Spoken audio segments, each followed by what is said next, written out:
Hey everyone, it is Cup number 2 of the Starbow tournament by ESL, and it is always the fabulous Drekken, and I'm joined today with an awesome guest, Forecourt Jester.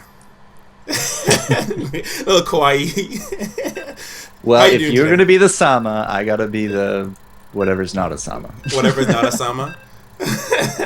Well, thank you so much for joining me today. I'm glad to be able to have someone to cast alongside.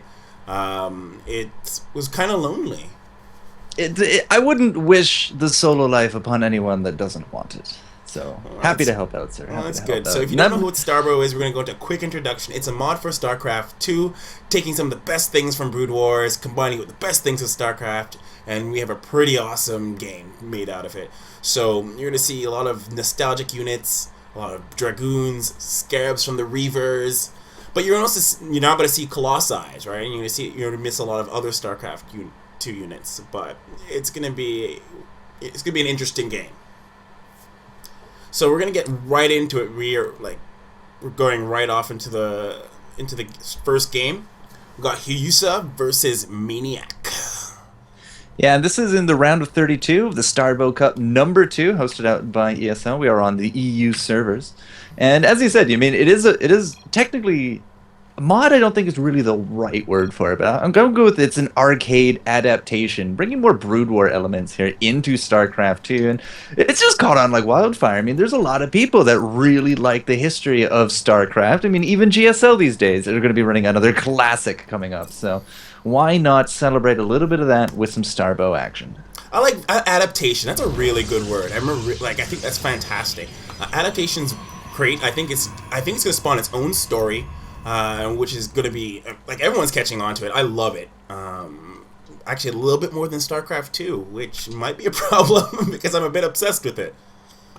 That seems to be the resounding theme of it as well. It's just like there's a lot in this that appeals to a lot of the different gamers in terms of the game enjoyment, the game mechanics, a little bit more micro, a little bit less macro, a little less dependent upon AI to do certain things. A lot of players like that control, and that's what Starbow is kind of aiming to do.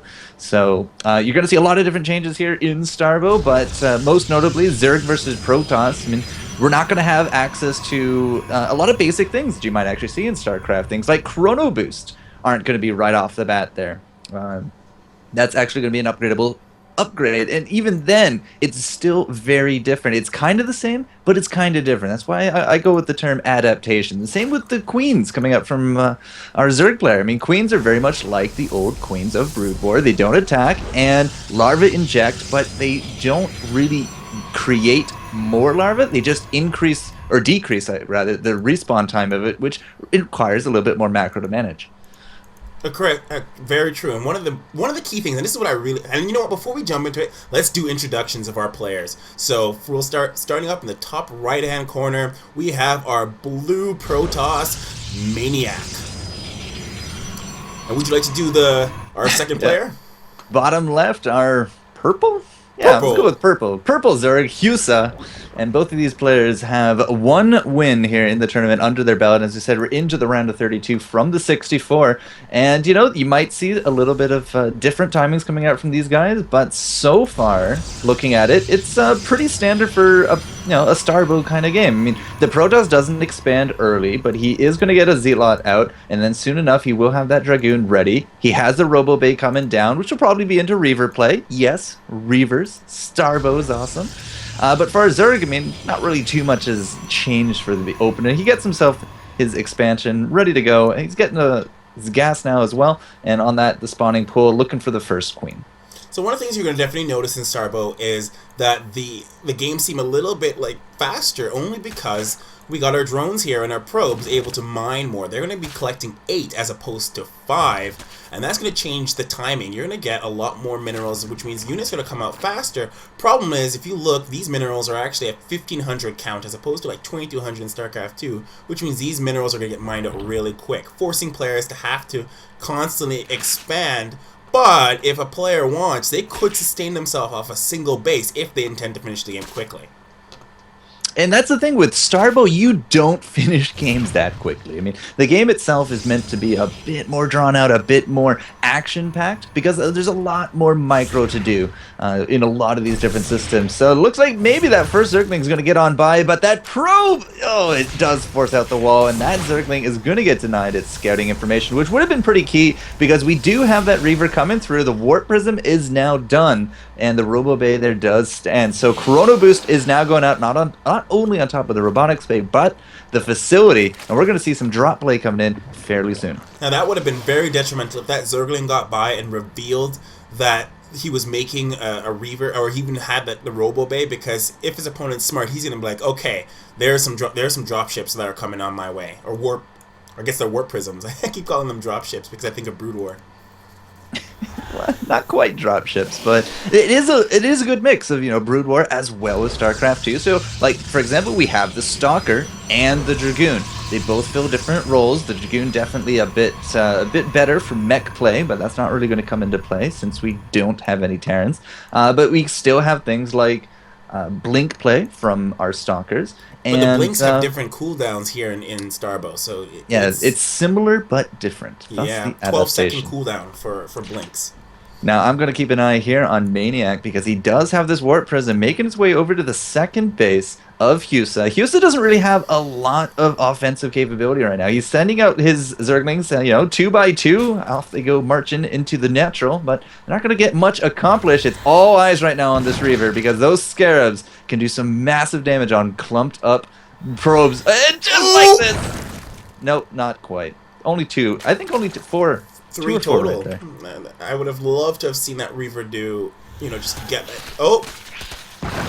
Auto target actually hit the cocoon, so not exactly the target he wanted. Nice kill on the Zerglings, and you see the drop up and down play. It's all about the Reaver. You wait for the Scarab to actually get produced. You put it down, he shoots it back up into the Warp Prism. Special tactics from White Raw, he says. Look at that. He can micro that all day. He has nothing to worry about in terms of attacks. Again, the Queens can't attack unless they enrage, which is an on-demand ability for the energy, and we don't actually have that ready to go for at least the Queen in the main. He does have it ready to go here in the natural. There we go. He is going to actually now enrage. You can see she kind of turns red because she's all mad about all the dead Zerglings, but we're up to 24 units killed here, Drekken, and it's just not ending anytime soon. No, and you know what? I'm very much a big fan of this classic play, this classic drop, pick up, drop, pick up, drop, pick up. Very, very Brood War reminiscent.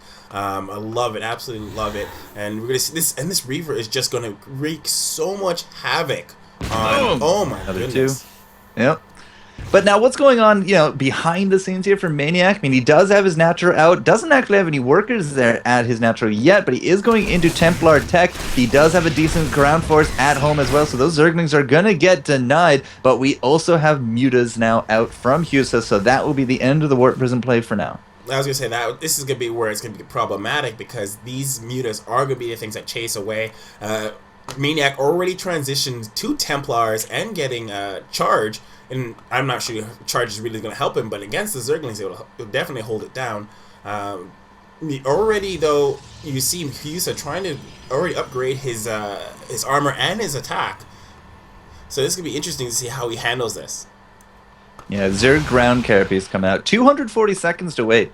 Or 240 seconds, in-game seconds, I should say, to wait for that. So it's not going to be here anytime soon, but you can see the freedom of the mutas. Doesn't really have too much to worry about. I mean, those Dragoons, again, they're going to be at least something that can shoot up. No, that is not a correct wall.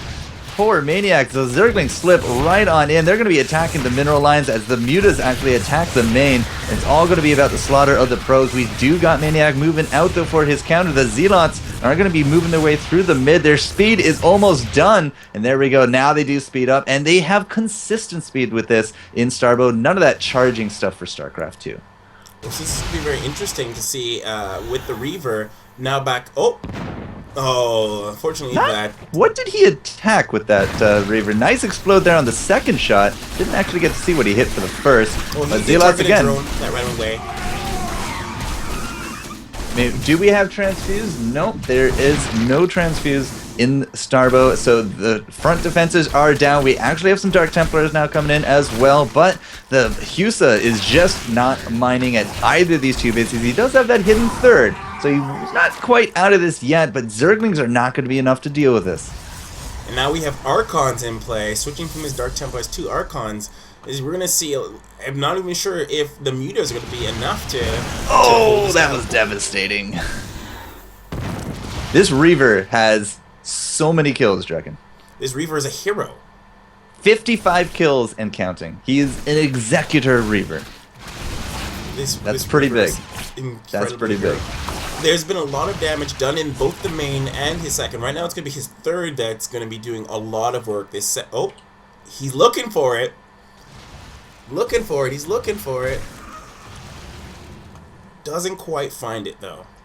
So the Mutas are basically the only thing keeping Heusa in this game at this point. The mobility of the Mutas plus the fact that they can kind of do those pseudo AoE with the bounces are really just doing enough work to keep Heusa in the game. And they are going to be chasing down this Warp Prism very, very slowly inching upon him. Don't do it! Don't do it! No, he's totally going to do it. But again, damage is done. 55 kills on a Reaver is just disgusting, and it's going to add another one on top of it. Now this looks like the end of... Oh, it is the end of our hero Reaver. He fought very hard. Unfortunately, he did not make it to the end. But already his friends from Ire have come to avenge him, and they're already in their way with 3 Archons, which are going to do a lot of damage to these poor Mutas. Yeah, the Dragoons just by themselves are probably enough to take care of the offensive capabilities here from Heusa, because he does have the, he does have the Queen, he does enrage, it put up a valiant effort. 6 Mutas and 14 Zerglings, however, the only things at Heusa's disposal. So I'm not entirely confident he's going to be able to repel this push from Maniek. So one of the key things you'll have to remember, and many people have to remember in Starbow, is the way that the actual collision boxes of the units are a lot bigger. So when units move, they don't bunch up together as much as you'd see in StarCraft 2. So this is going to make microing, at least from my perspective, a lot easier. So hopefully we'll see a lot of Dragoon dances against these mutas if they come on in. Now, something else to point out is that, usually by now Protoss would have warp gates and a few proxy pylons in there around the map, but you can't actually warp in Dragoons through warp gate, and even then, warp gate mechanics are very different. So that's why, these guys have to track across the map. The last stand of Heusa now going up, but again, the splash damage of the Archons plus the prowess of the Dragoons is basically going to clean this up. The Zerglings are just fodder for those energy shots. So right now, I'm feeling like it might be GG, other than obviously the hidden